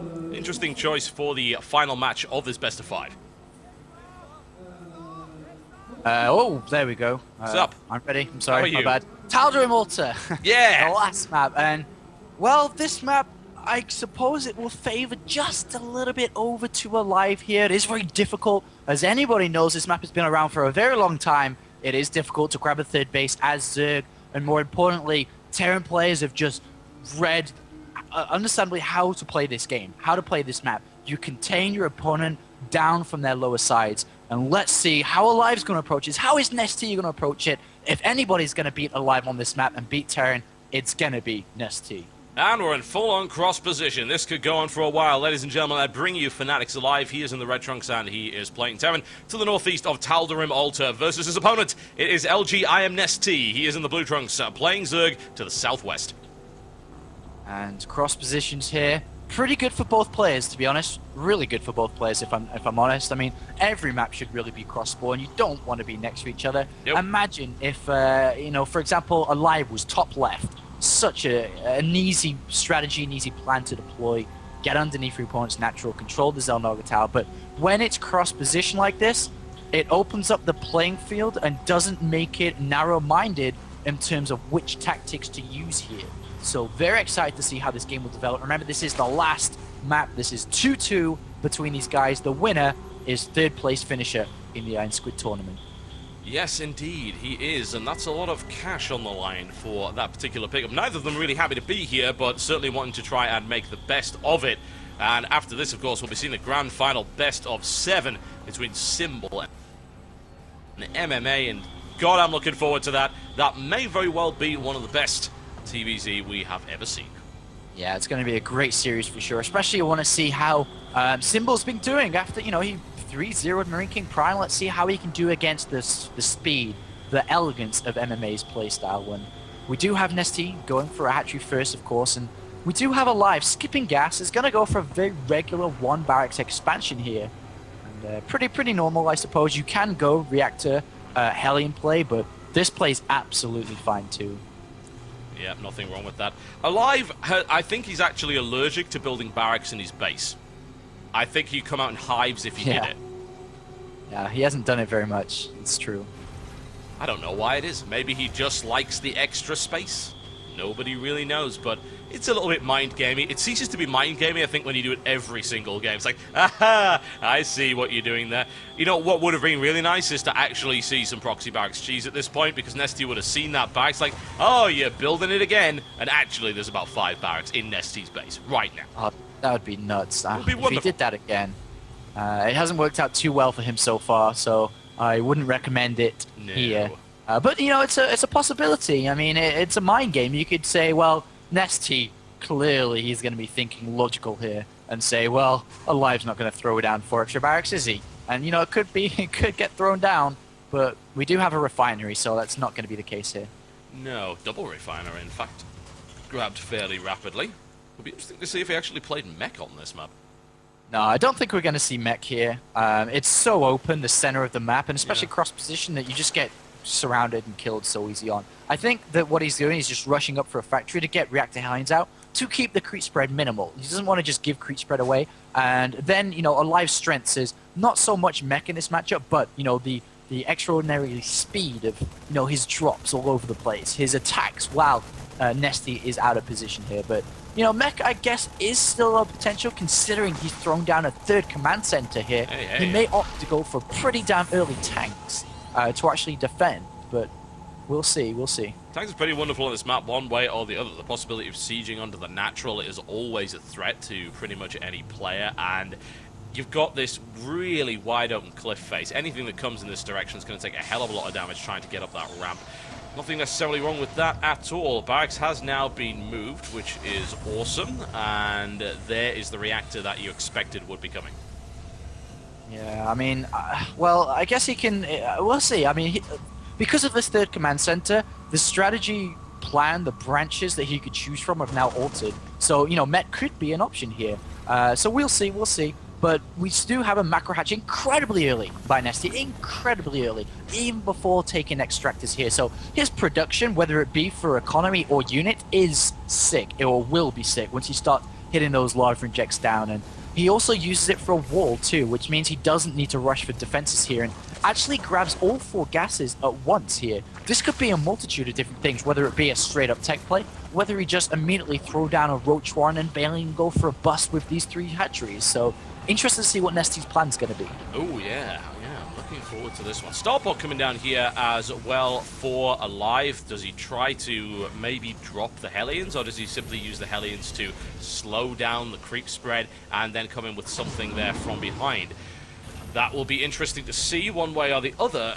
Economically, Nestea with a good lead, and now with a Queen injecting that macro hatch, is going to be able to power his drone count up. And it is going to be Cloak Banshees. Hellions from the front, Cloak Banshees from behind. We'll see what extent he goes to the Cloak Banshees. They didn't do that much last game, but we'll see how it's going to work down here. The Evolution Chamber is, of course, finished. He also will start the layer with the next 100 gas he's got after the upgrade. So we'll see how this is going to work out. 4 Hellions are on the way, though, which will start to deny that creep spread, which is, of course, so incredibly important. It is very, very true, and there we go. Hellions have now been spotted by Nestea, so he's got a little bit of an idea, but he's not 100% certain. It could be just his standard reactor Hellion expand, doesn't really know about that 3rd command center, certainly doesn't know about the gas being taken. In fact, he's completely blind at this stage, so he's going to have to be playing guesswork against that. The layer's only now just started. Banshee's already almost complete here, and of course no blind spore crawlers, because nobody builds blind spore crawlers in this matchup. Yeah, there is a defensive Bailey Nest coming down just in case, and it is a part of the wall too, so he can easily block with Queens here, and his production is crazy. He's got 51 drones already. He's already about to have about 50 lings, and that is because of that early macro hack, which is playing such a big point within this game, such a big part here. And still nothing been scouted to see this Banshee. The Banshee is making its way across here, and Cloak is about to finish. He could get a considerable amount of drone kills. Yeah, he can. There's no detection available at this stage. Even if he starts to build a spore crawler right now, which he does as he sees that coming in, then it's going to take a while for that to get up, and this may force Nestea to pull off the drone line. And it's always a nasty thing to have to do, to pull everything off, because, like, well, I've got to save drones by doing this, but I'm going to lose mining time, which is worth more. Queen picked off quite nicely there. Spore Crawler now up as he did that, so at least that saves the drones on that line for the moment. Banshee hasn't done all that much. He's picked off Queen and 3 drones thus far. And if he kills that Spine Core, I was about to say, he could actually just walk in with Hellions, but it does retreat back here. One more about to finish for these Lings, and we do have a flurry of barracks thrown down here. 5 in total being added on here, so he is really ramping up that production alongside this 3rd command center, as well as double upgrades. So Alive just playing very, very macro focused here. And it has done okay damage with this Banshee. 5 kills overall, 3 drone kills, a couple of Lings there too. Ling's getting a little bit too aggressive here, taking a lot of Ling kills. Yeah, kind of surprising that he go for that. Does get the surround there, but using yet more Lings in the process. Not really the best idea. It does, of course, give him full map control back, but I don't know. He did lose an awful lot there. I guess they're just Lings, and especially with the drone count of Nestea, he's perhaps not that concerned, but the SCV count of Alive is great, considering that really early 3rd command center. It's been used for macro for the last few minutes, and it's pumped that count up really nicely.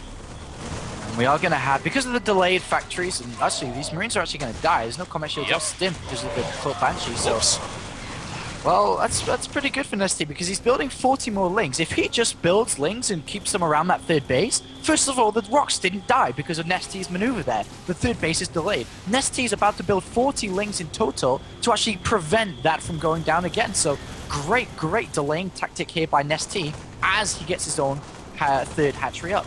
Nestea's getting sneaky. He's got Burrow coming in and Pathogen Glands going for that Infester, and also going straight up to Hive. Like, his upgrades are ridiculous. They really, really are. He's about to have 2-2, and he's going to go straight into +3/+3. Alive doesn't even have Stim yet. He has Combat Shield at least, now starting his +2 as well, but there's all sorts of wonderful possibilities here for Nestea. Alive was driving pretty much a perfect game until that 3rd base got slowed down and denied there, and now things have gone really bad because he's basically got 193 capability in terms of supply, but he can't get there quite because he hasn't got a 3rd command center, and his gas income's incredibly low for what he's trying to go towards, and Nestea's gonna punish this again. Oh my god, all the Baileys are... Alive is just in a world of trouble. Stop says Nestea, I'm coming for dinner. And it looks like Alive did not prepare. Oh my, and the fry-up is coming on right now as Nestea goes all the way into the main base. But those Banelings get caught out of position and Alive crushes them. Very little damage being done, but so many Lings have just absolutely ravaged that mineral line. Continues with this aggression here, and Nestea can just turn it on at this stage and start to decimate Alive's economy. There's nothing really to stop more units from coming in. Tank gets ripped apart, more Banelings coming in as well. The link out will finally get cleaned up, but at what cost? This is not looking good for Alive. This is all going wrong. I don't know. Actually, I don't think it's looking too bad. There's 3,000 resources difference in terms of what they've lost against each other here. And Nestea did damage, sure, but he did waste a lot of money in doing so. Alive is now kind of okay. There's slow Banelings here, and he can micro against slow Banelings, so I don't think it's too bad for Alive. Yep, assuming he chooses to macro against slow Banelings, or he could just die to them, which is what's just happened, and Nestea crushes that army, will once again delay this third base, and yeah, you're right, certainly resources have been used, but it's mostly Lings from Nestea, and Alive's losing tanks, which is not too pleasant at all. Upgrades looking for +3 ground carapace as well coming in here from Nestea, also adding now Infestors into the mix. And as long as Alive doesn't panic and just kind of grabs control of this game, he should be okay. For example, he isn't getting +2 armor. He hasn't got back into his main mineral line. He's oversaturated his natural. He hasn't transferred to the third base. These small mistakes could cost him the game overall. But the key thing is here, Total Biscuit, while that was going on, he did kill the third base of Nestea, which is so crucial in this series. And all of a sudden, Alive's just in a great position. Still alive, that's what he's good at, man. He is a survivor, and yeah, you're right, taking out that third has made such a massive difference. The medevac was eventually cleaned up, at least with its Marines. It's going to hang around there looking rather lonesome for itself. The addition of Infestors is going to make this interesting. Right now, it's just Marine tank. The tank count is not that high. Also adding Marauders in as well to the mix. Yeah, Marauders are coming in, of course, because he has managed to pick up the Scout of the Hive. So if Ultralisk were to come, he's already pretty much prepared for it, and he's doing damage to the natural, does get caught by a couple of bungles, and this medevac will have to retreat. I mean, will not retreat, just get stuck and die. I don't know what I'm trying to say. But he can try, but he's not going anywhere. Nope. But Alive on 3 bases, as long as he doesn't mess around, make mistakes, I think he's in a great position. If he sieges up tanks to spread across to the third base, doesn't lose units unnecessarily, and keep upgrading, he can actually win this game against Nestea, who's so far behind. He's basically tech to the year 3000 when he's still in year 1000 in terms of economy. 2 more drops coming out, spotted by Nestea. Nestea perhaps looking for that run by there. Could have done a lot of damage to the third base, but he's more interested now in keeping an eye on where those drops are going. He's already taken so much. I'm very surprised to see the Ultra Cannon, honestly. I really am, considering the presence of Marauders and the fact that he's ready for that already. But he does have a hell of a lot of upgrades going for him. Bunker is not complete yet. Runs right into a large amount of siege tank fire. Can go for the mineral line, but will take a hell of a lot of losses in the process. That's a board. I don't know who did that, but somebody did it. But the turret's about to complete. It's 50%, and he's gonna get it. The back he can get out. Infestors. He's getting in. He's getting in. It's such a big waste if they don't do anything, and they do get well, they don't get spotted at all here. But the thing is, though, that's such a big investment of gas while Alive is dropping the natural, dropping the main. I don't know what Nestea's trying to achieve here. Going for the main is weird, honestly. He can do a lot of damage to production facilities, and that's all he's doing. He's spitting out a massive amount of infested Terrans. So it's going to be very difficult to kill, certainly. They're going to kill that command center. They may do damage to the production facilities. Although that was, as you said, a massive investment. Nestea's not going to get out of there alive. Does take the command center down. Prevents a lot of gas mining, certainly. But things run into a bunch of tanks and a bunker on the third base and do absolutely nothing here. Nestea throwing units away. If you look at the units lost, it's equalized a lot. But that was heavily in favor of Nestea by 2,000 or 3,000 before, after killing a bunch of tanks. But things have equalized up in terms of resources lost, but in terms of the overall state of the game, no pun intended there, I guess I could say, but this is actually really, really bad for Nestea, and he's starting to crawl back, though. But those Infestors, man, they did nothing. They really didn't. It's like, hey, we took a command center out. Well, there was nothing to mine there anyway. It does slow gas down, but that's really all I can think of. Those Infestors are still in the base, funnily enough. And Alive's not doing anything about that. There's going to be a missile turret going... Oh, he's probably going to spot that because he tried to build a missile turret there on top of the Infestor, which of course doesn't work out now. There's a scan. A couple more Infested Terrans tossed out. Another scan here would prevent it. I wonder if Alive's actually picked up on that. there is a drop to the third base, killing a bunch of stuff here as well, and a drop in the main too. While this is going on with the Infestors, Alive is ripping Nestea out from behind, and he's going to pick off the Infestation Pit here if he's not careful. There's around the fungal. Nicely done. And in the meantime, Infestors once again now denying more mining, doing some damage certainly, but Alive's just got this big scary army, and Nestea can't really compete with it yet. 40 SCVs versus 59 drones. He did kill quite a few SCVs throughout this game, though. That is pretty important. Yep. But there are still just 2 orbitals. He did lose the main one, so he's only got 2 sets of mules now. And Nestea is starting to be okay in this game. Even though he doesn't have the supply, he definitely does have the upgrades. He's about to be, well, he is at 3-3, but he's about to have fully upgraded Ultralisks. And the problem is, though, he's not going to hit a timing before +2 armor finishes and before +3 attack finishes, which basically makes Alive's army unstoppable. He doesn't have enough fungal. He doesn't have enough bailing. Sure, Ultralisks are good, but without those key units, those key splash damage units, it's going to be so difficult. Well, I guess that was a donation of Lings to Alive's cause right there, and Nestea could not afford that, I'm afraid. Tax deductible it might be, but it's not going to help him. Nestea now is on borrowed time as Alive continues to march across the map, and he's going to put his hopes in Ultralisks. The Marauder count is at 14, and he's got a hell of a lot of tanks. This is going to be incredibly hard to hold.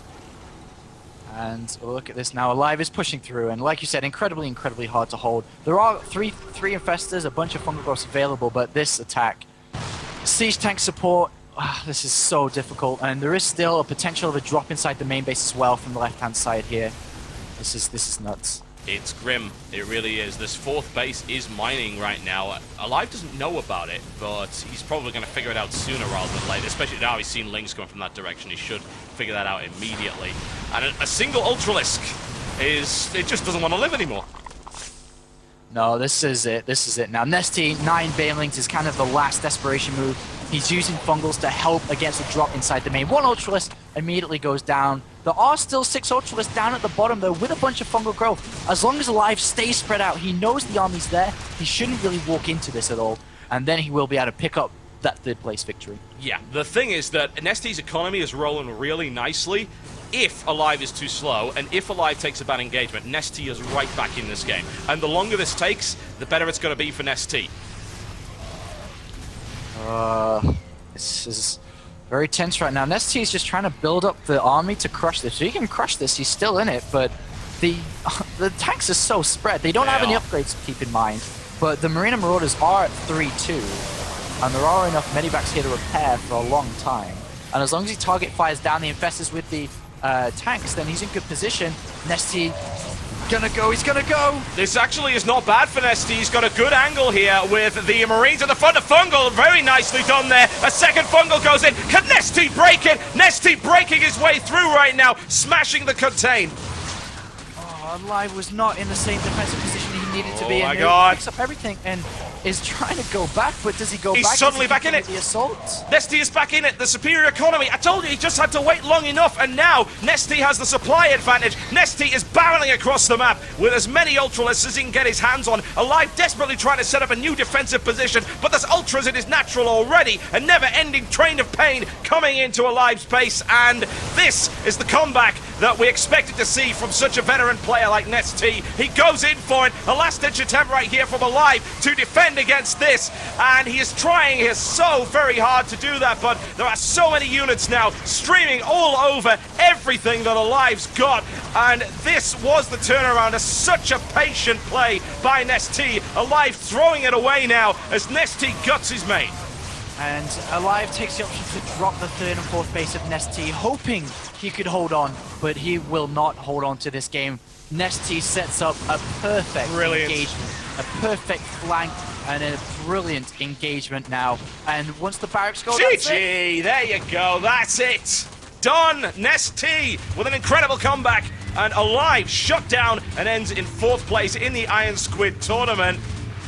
Well, you don't mess with Nestea, man, you don't. Oh, what a great comeback that was, and so patient, just waiting, and it turns out the economic advantage that Nestea had bought him the time that he needed to get that army up, and that engagement was a sight. That was ballet with Ultras. Yeah, that was, you know, there's no better engagement. It couldn't have gone any better for Nestea. He pulled out the perfect fight there. It could have been a little bit better for Nestea, but that doesn't matter. I mean, could have been a little bit better for Alive, but that doesn't matter. Nestea gets the victory from what it seemed to be a little bit out of control Alive in that game. He had a great advantage going into the mid stages of that game. But Nestea, showing his experience, pulls up the victory. And well, what a bronze match that was. We have the final starting in just 7 minutes time. Astonishing. And I'm looking forward to that final, man. That was an awesome series, and I really hope that MMA versus Symbol lives up to that, because every single series we've had in this grand final has been brilliant. Astonishing. Yeah, what a great series. That was actually a great series, and the Terran versus Terran we had earlier was a fantastic series. Symbol versus Nestea was a little bit one-sided, to be honest, but these games have just been amazing today, and we're about to set up for what could be the best series of all. A best of 7 between none other than the heir to the throne, Slayers MMA, going up against the underdog here, who has said that he is so comfortable playing against Terran. It's his best matchup, Zerg versus Terran. He beat Marine King Prime 3-0 in the quarterfinal, coming to France before that. Well, let's see if he can do it. Oh, yeah. It would be such an incredible story after that bronze match to see a Symbol victory, but also people are, needless to say, rooting for MMA. Incredibly popular player, incredible player in general. What a series. And I tell you this for a fact, anyone that comes out and says, you know what, no one was going to be interested in the finals because we didn't have Marine King Prime and we don't have any foreigners, well, I just want you to look at that crowd right now. I just want you to watch these games right now and just accept how wrong you are and embrace how incredible these games have actually been and the paragon of skill that we're seeing on display today. Yeah, great series there, and I'm very much so looking forward towards the finals. I need a quick break, Apollo, honestly. I really do. I'm going to go mourn the loss of so many Marines and tanks as a Terran player. I need to switch back to Zerg after that, honestly. I think that's going to happen. I'm never going to get good at this game. Oh, well, we're going to take a quick break, folks. When we come back, which will be very shortly, because we're going to be talking MMA versus Symbol in just a couple of minutes, we'll be bringing you those grand finals. I wouldn't have made it in because I got like in the very last second because the Terran just got up. And he thinks if his investor wouldn't get in and if he wouldn't have got that command center, he would have lost. But then like during the game, like after that happened, he was like, okay, I might have a chance. And then when he made his ultralis and the good flank like attacked him from all of the sides and saw that he like crushed him, he was sure that he's gonna win the game. And yeah, the last question gonna be. If like I will ask him what he thinks who's gonna win the next one, if it's MMA or if it's gonna Symbol. 형 지금 결승전에 지금 MMA랑 Symbol 하는데 누가 이길 것 같아요? 형 생각으로는?